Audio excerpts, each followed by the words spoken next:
How you guys doing? Good, how are Joseph. you? Nice to meet you, Alex. Nice to meet you. Alex, nice to meet you. Hey, I'm Henry. Henry, nice to meet you. Yeah, this boys. It goes by text. So text Okay. 60, more smaller, the higher the number, the more thicker and fatter the thread gets. Okay. Okay, so this one, ideally, you want top thread thicker than the bottom one. Got it. Okay, so this is text 80.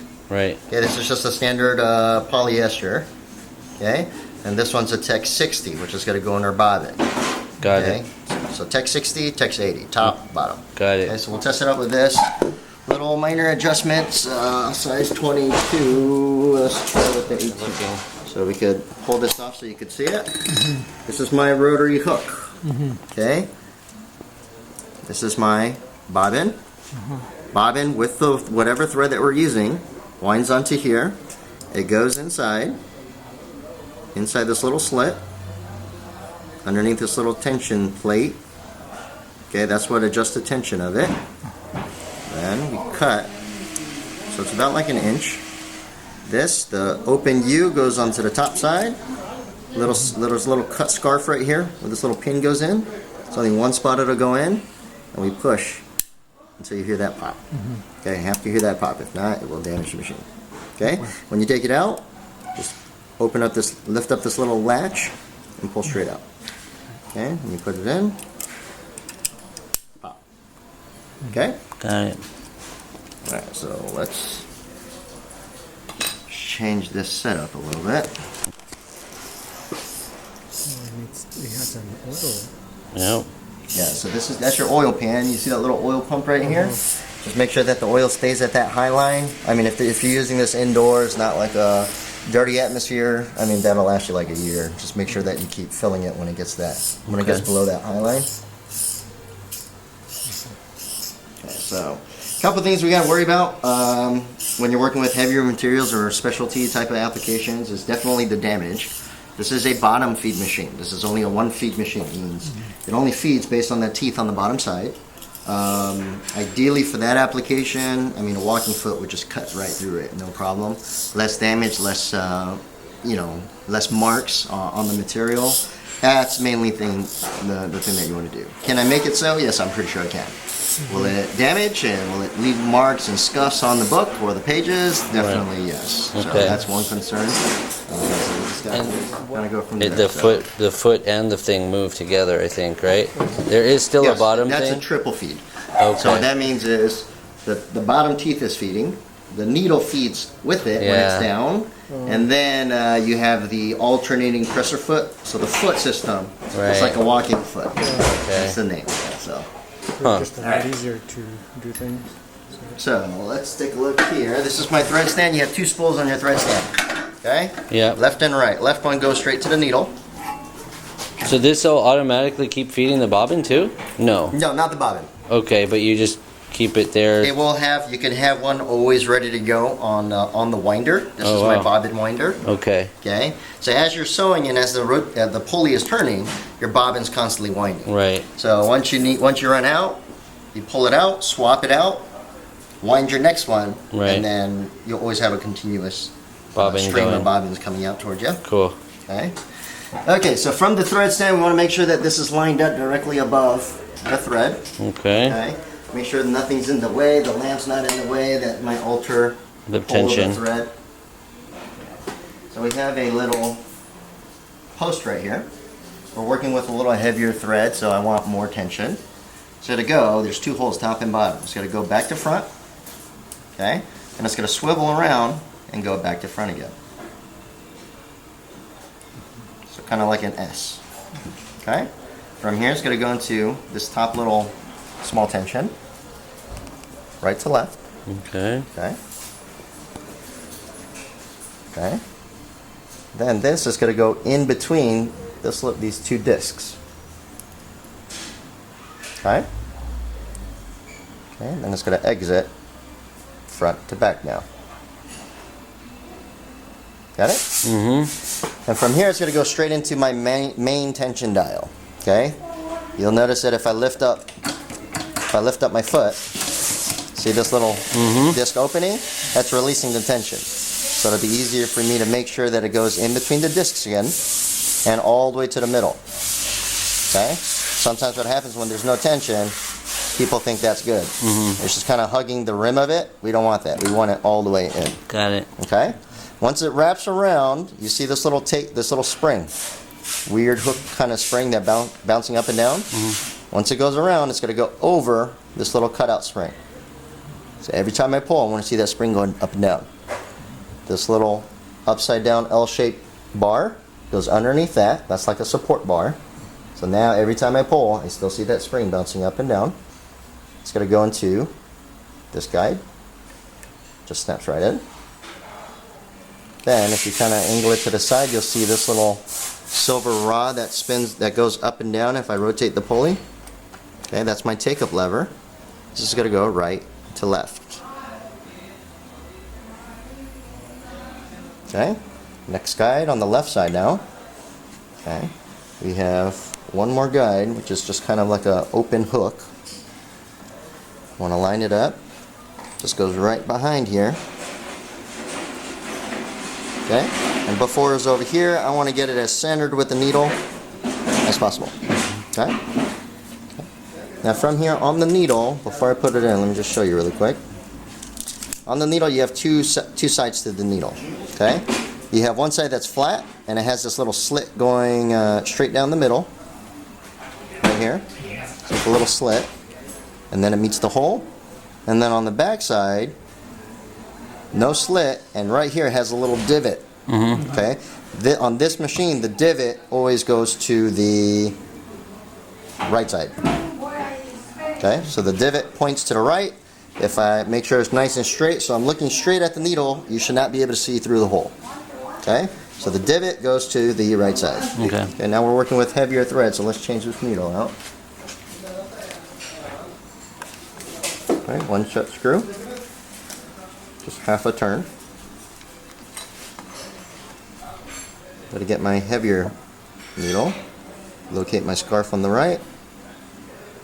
Insert the needle all the way up. Kind of pinch it with two fingers to line it up. So if I look straight at it, scarf, I could literally see the scarf all the way through. Okay, hold it all the way up. And then we tighten up the screw. Okay. Next.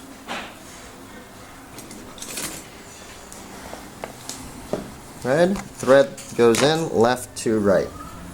So a good little trick is if every machine has a certain way you're supposed to put the needle in, wherever the scarf is pointing or it's supposed to point, that's always your exit.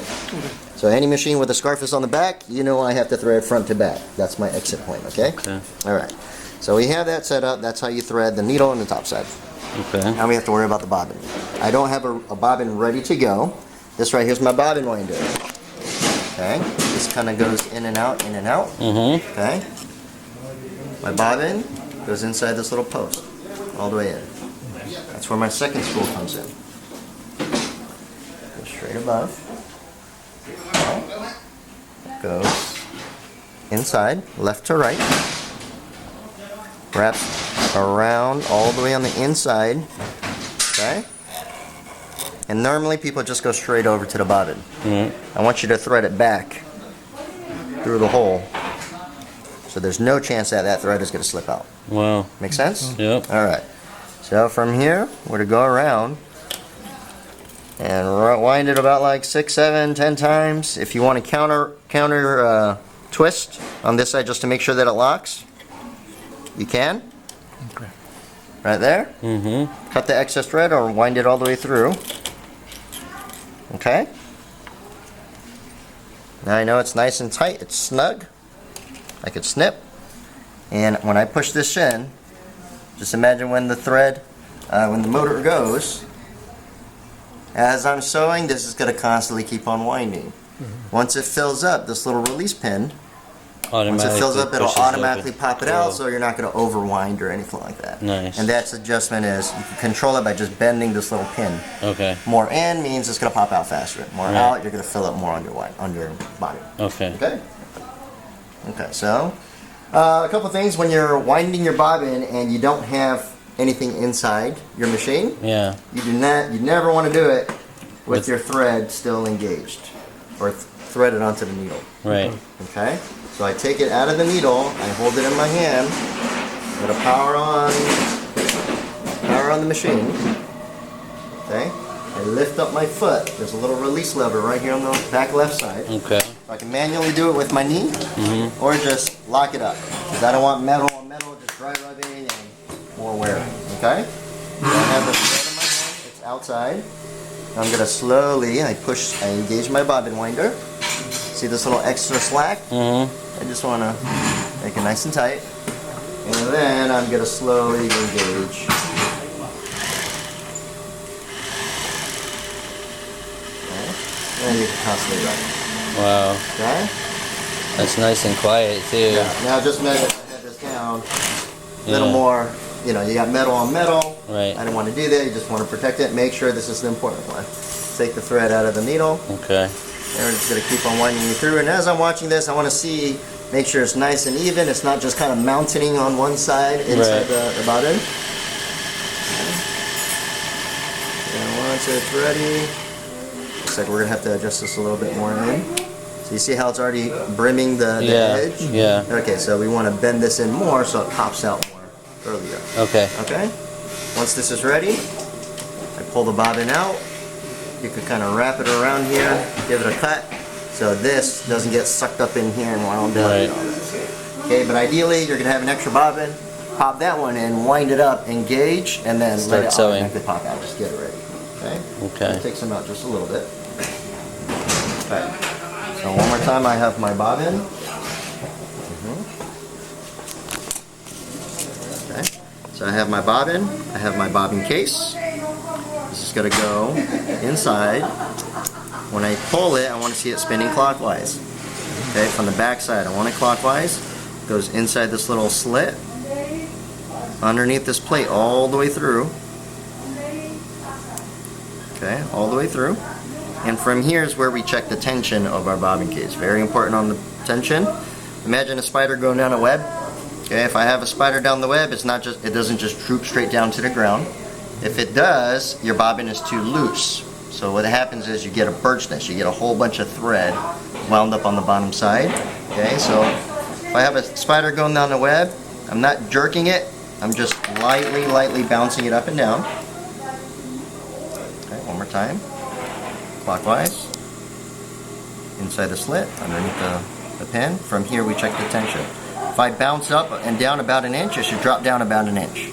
It's going more than an inch. Okay? So to make the adjustment, you need a fine screwdriver. This is the tension plate. That first one that comes up closest to the thread, that is my adjuster. Now this is a very sensitive adjustment. Okay? I like to line up the line so it's at 12 and 6. And from here, I'm going to go from 12 o'clock to 1 o'clock. That's it. Very slight adjustment, okay? So from here, now it's going down about that inch. Now we're going through heavier materials. Now half an inch drop to an inch drop is for t-shirts, lighter wear, and stuff like that. We're not working with lightweight. We're doing a little bit more heavier. I want more tension on the bottom because my top is going to be tighter as well. Okay, so it's a tug of war. You want top and bottom to be balanced out and meet kind of in the middle. Okay, that's the ideal scenario that we're shooting for. So we're going to go a little bit tighter on this. So from 1 o'clock, I'm going to go to 2 o'clock. Okay, now it's about 1/8 of an inch drop. Let's just go one little more tweak. Just a little bit more tighter. That's pretty much what I want. I can still feel it kind of drop down, but it's holding. Okay, we're not going through light stretchy material. I want it to hold. Okay? And so every time you change your thread... No. Because your bobbin's never going to... No, every time you change your thread, yes, you would have to adjust. The thickness of the thread, you would have to adjust. Right. If I put an 80 weight onto my bobbin, you have a more fatter thread trying to punch out of that little plate that's applying the tension. Right. So that means that it's more tension. Yeah, you don't have to screw it as hard. Exactly. Exactly. So and one problem that I see everybody doing is when this falls out, like it did earlier. Try to pop it back in. Yeah, do not grab it and do not just yank it. you gotta slowly cut it out or snip and then start over again. Okay. Because this plate, once you bend it out, no matter what you do with that screw, it's already lost its shape. Yeah, get a new one. All right, so let's get this in here. Okay. Now we're just going to try to sew it with just a regular standard setup. Okay, bobbin case goes right in. Wait for that pop. Okay, we have to thread our needle left to right.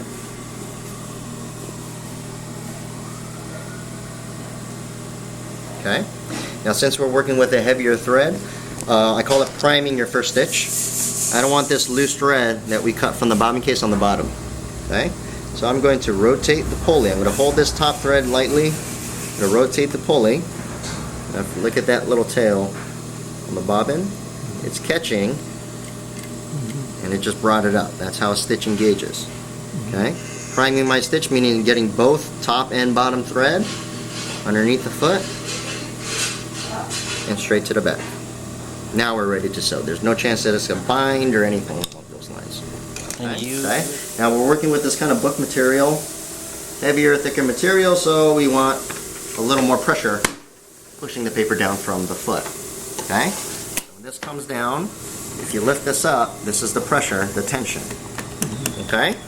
This post is my pressure that's what that is. My pressure bar tension. So the more tighter down, there's a long spring in here. More tighter down, the more pressure I'm putting onto whatever material I'm sewing. So I'm gonna just try it out first and see. This is a little light tension. This is for maybe a regular t-shirt. So remember, this is, the teeth is brushing up against here. Do we want that, or do we want the teeth to be marking on the inside? On the outside is better because the paper is already rough, so I don't think it'll show as much. Okay. Well, right now.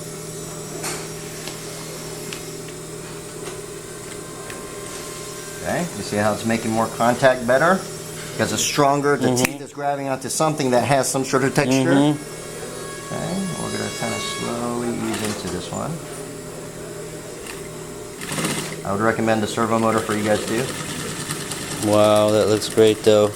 Goes to the edge. If you want to back tack meaning my lock stitch. I hold this down, we're all the way at the edge. So I want to engage a lock stitch, which means a stitch so the threads overlapping each other so it's not going to unravel and just kind of come loose. Okay. And after we do that, needle all the way up, we lift up the foot, we pull straight back, and we snip. Okay. So we check here, make sure it didn't leave any indents or marks or anything along those lines. Right here, we sewed this way up. So this one is my top thread. Right. This line is going to be my bobbin that's our thread. bottom thread. Yeah, exactly. So you see these little bubbles sticking out from the top? Yep. These little locking points? That's my top thread. Right. Tension. I want my top thread to pull and meet and be hidden somewhere in the middle of these pages. Right. Okay? So that's the balance. We tightened the bottom side, but we didn't tighten the top side. This one